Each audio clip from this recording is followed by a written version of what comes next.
Imagine, por um momento, que você está à beira de um precipício. Olhando para baixo, você vê um vale seguro, protegido, onde a comida é garantida, mas o céu é limitado pelas montanhas ao redor. Olhando para cima, você vê a imensidão azul, perigosa, sim, mas com possibilidades infinitas. Essa imagem ilustra perfeitamente o dilema central que vamos explorar hoje. Bem-vindos a mais uma jornada de conhecimento, onde transformamos páginas de sabedoria em lições de vida audíveis. Hoje, vamos dissecar uma obra fascinante de Keith Cameron Smith, que toca na ferida e, ao mesmo tempo, oferece o remédio para quem busca não apenas dinheiro, mas liberdade. Estamos falando sobre as distinções fundamentais entre a mentalidade de quem faz acontecer, o empreendedor, e a mentalidade de quem espera acontecer, o empregado.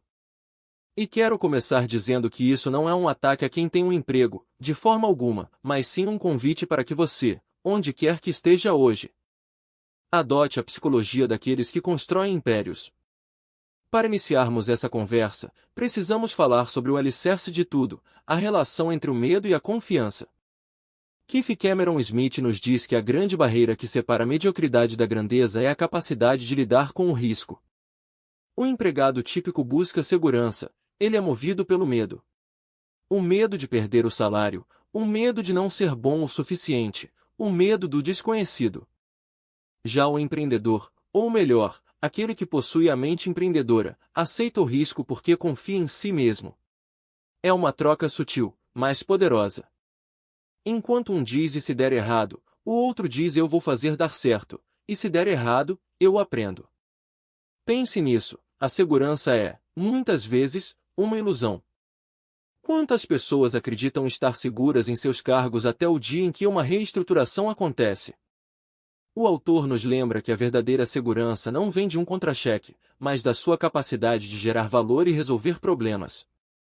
Quando você confia na sua capacidade de aprender e se adaptar, o risco deixa de ser um monstro e passa a ser uma oportunidade. É como o conceito de que o risco é o preço que se paga pela oportunidade. Se você não está disposto a pagar esse preço, você não leva o produto, que neste caso, é a sua liberdade.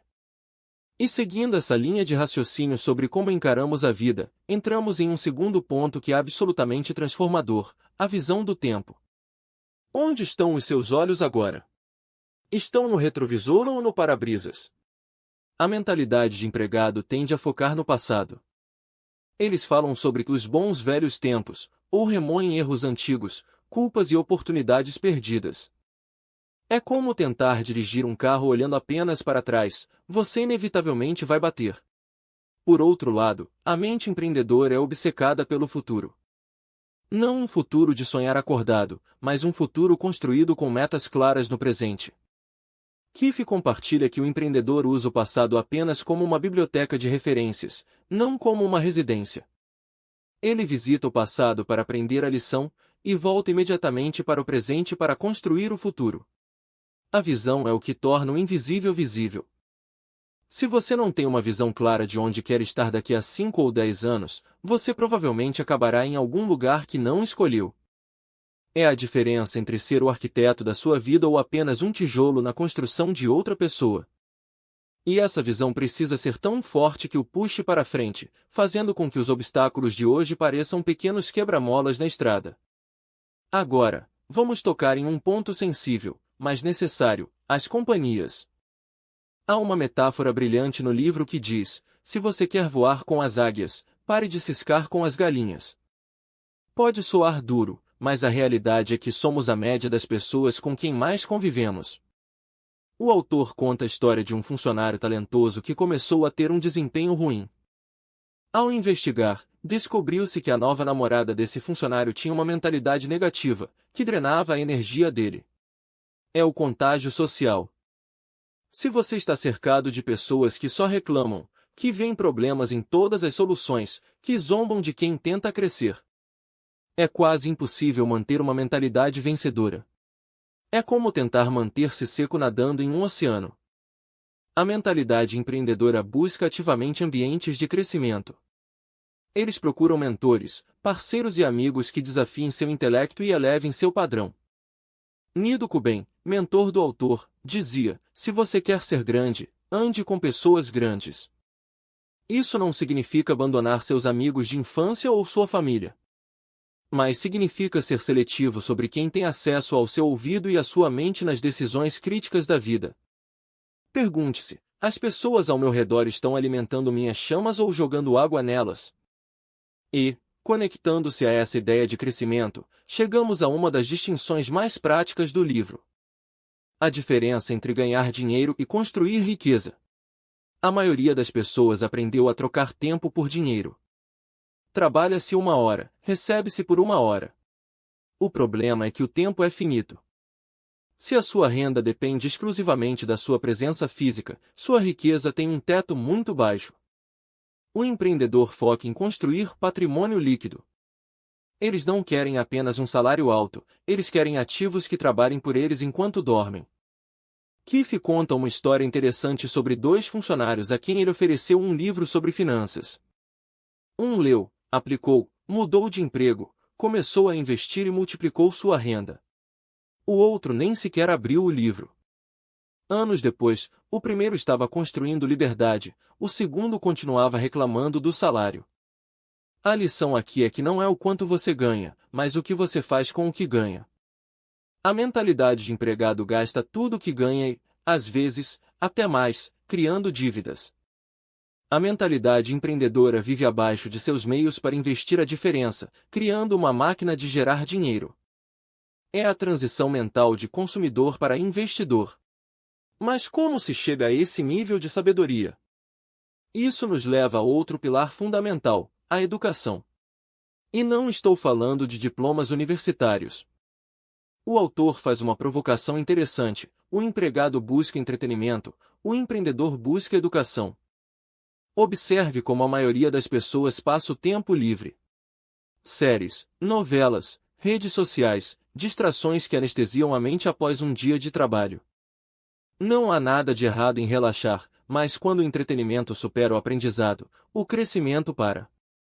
A universidade da experiência é onde os verdadeiros mestres são forjados. O empreendedor vê um livro, um curso, ou um seminário não como um custo, mas como um investimento com retorno infinito.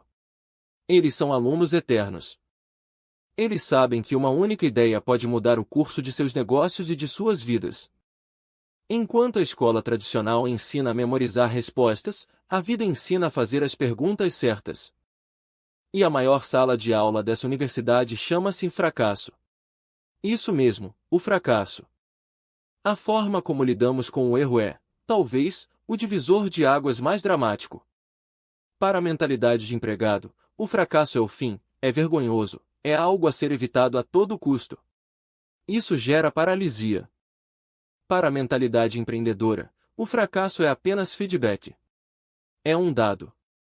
Keith compartilha sua própria experiência dolorosa ao abrir uma loja de café e smoothies que faliu. Ele perdeu centenas de milhares de dólares. Inicialmente, ele culpou o sócio, a economia, o ponto comercial. Mas a virada de chave aconteceu quando ele assumiu 100% da responsabilidade. Ao dizer "a culpa foi minha", ele recuperou o poder. Se a culpa é do outro, você é uma vítima e não pode mudar nada. Se a culpa é sua, você tem o poder de corrigir e fazer diferente na próxima vez. Ele percebeu que o fracasso foi o preço da sua educação empresarial. Essa resiliência, essa capacidade de cair, sacudir a poeira e dizer "o que eu aprendi com isso", é o que permite que alguém construa algo grandioso. O fracasso não é o oposto de sucesso, é parte do sucesso. Aprofundando essa questão da responsabilidade, há uma imagem muito vívida que o autor utiliza em seus seminários, a do carrinho vermelho. Imagine alguém puxando um pequeno carrinho de brinquedo vermelho. Mas esse carrinho está cheio de esterco, transbordando, fedendo. Esse esterco representa as desculpas, as reclamações e as justificativas. Não tenho tempo, não tenho dinheiro, meu chefe é ruim, o governo atrapalha. Enquanto você estiver segurando a alça desse carrinho, puxando essa carga tóxica de vitimismo, suas mãos não estarão livres para agarrar as oportunidades. A mentalidade de empregado adora esse carrinho. É confortável dizer "não é minha culpa". Mas o empreendedor solta a alça. Ele entende que reclamar é como vomitar, você pode se sentir um pouco melhor depois, mas deixa todo mundo em volta enjoado e não resolve o problema. A regra de ouro aqui é: não justifique, não reclame. Se há um problema, busque a solução. Se errou, assuma, corrija e siga em frente. Assumir responsabilidade radical é o ato mais libertador que existe, pois coloca o volante da sua vida de volta nas suas mãos. E falando em resolver problemas, existe uma nuance importante na forma como cada grupo aborda as dificuldades. O empregado tende a ser um apaga-incêndios. Ele resolve o problema imediato para se livrar do incômodo agora. O empreendedor, no entanto, busca a cura, não o curativo. Ele pensa em sistemas. Se um problema aconteceu, ele pergunta: por que isso aconteceu e qual sistema posso criar para que isso nunca mais aconteça? É a diferença entre dar o peixe e ensinar a pescar, aplicada aos processos de vida e negócios. O pensamento de curto prazo alivia a dor momentânea, mas garante que ela volte. O pensamento de longo prazo pode dar mais trabalho agora, mas cria liberdade no futuro. Keefe nos lembra da regra número 5 de um CEO sábio: não leve as coisas tão a sério. Quando você tem uma visão sistêmica e de longo prazo, os problemas do dia a dia deixam de ser crises existenciais e passam a ser apenas quebra-cabeças a serem montados. Essa leveza permite uma tomada de decisão mais clara e eficaz. Outro aspecto fascinante é a amplitude versus profundidade do conhecimento. O mundo corporativo tradicional nos ensina a sermos especialistas. Saiba tudo sobre essa pequena peça da engrenagem. E isso tem seu valor, claro. Mas o empreendedor de sucesso tende a ser um generalista. Ele sabe um pouco sobre muitas coisas: vendas, marketing, contabilidade, liderança, operações. Ele não precisa ser o melhor contador, mas precisa entender o suficiente para contratar o melhor contador e saber se ele está fazendo um bom trabalho. Essa visão holística, de ver a floresta inteira e não apenas a árvore, é o que permite ao empreendedor conectar pontos que outros não veem. Ele entende como as peças se encaixam.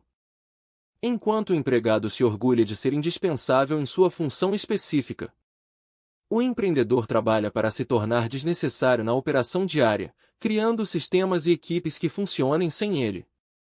O objetivo final não é ter um emprego dentro da própria empresa, mas ser dono de um sistema que gera valor independente da sua presença física constante.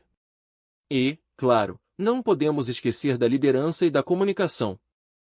A técnica do sanduíche, elogio, correção, elogio, é apresentada como uma ferramenta essencial.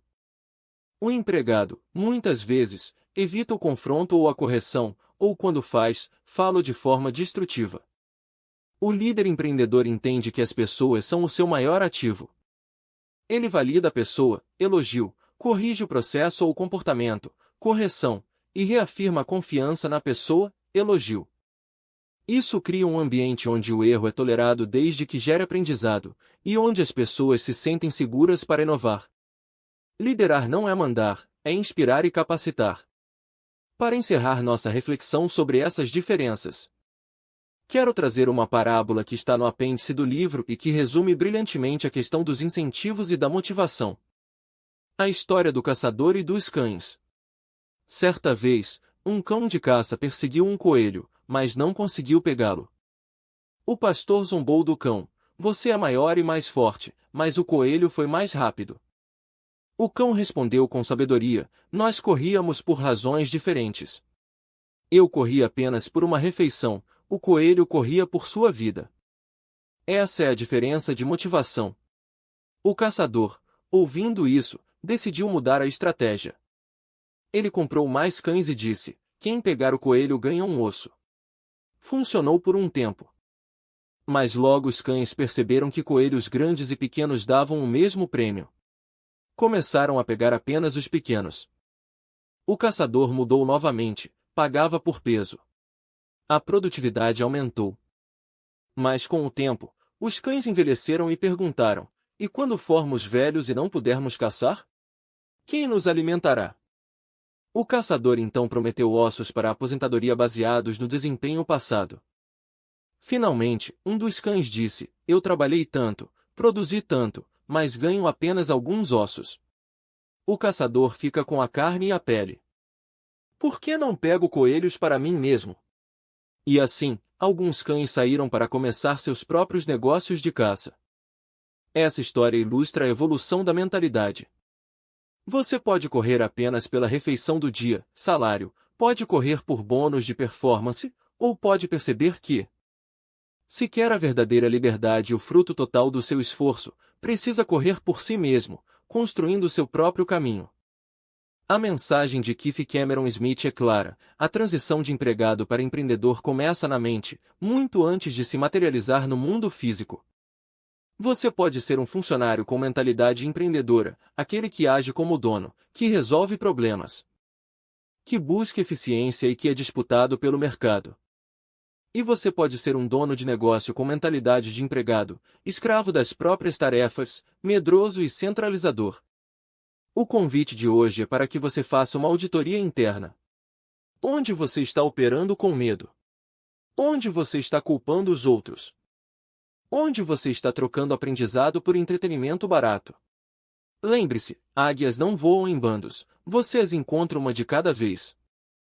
É um caminho muitas vezes solitário no início, mas a vista lá de cima compensa qualquer esforço. Solte o carrinho vermelho das desculpas. Abrace a responsabilidade radical, troque a segurança ilusória pela liberdade real, estude, aprenda, invista e, acima de tudo, confie em si mesmo. Porque no final das contas, a maior empresa que você jamais gerenciará é a sua própria vida. Espero que este episódio tenha plantado sementes valiosas em sua mente. Se fez sentido para você, não guarde esse conhecimento. Compartilhe com aquele amigo que precisa de um empurrão, com aquela pessoa que você sabe que tem potencial para voar alto. O conhecimento cresce quando é dividido.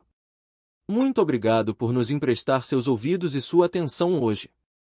Até o próximo episódio, e continue voando alto.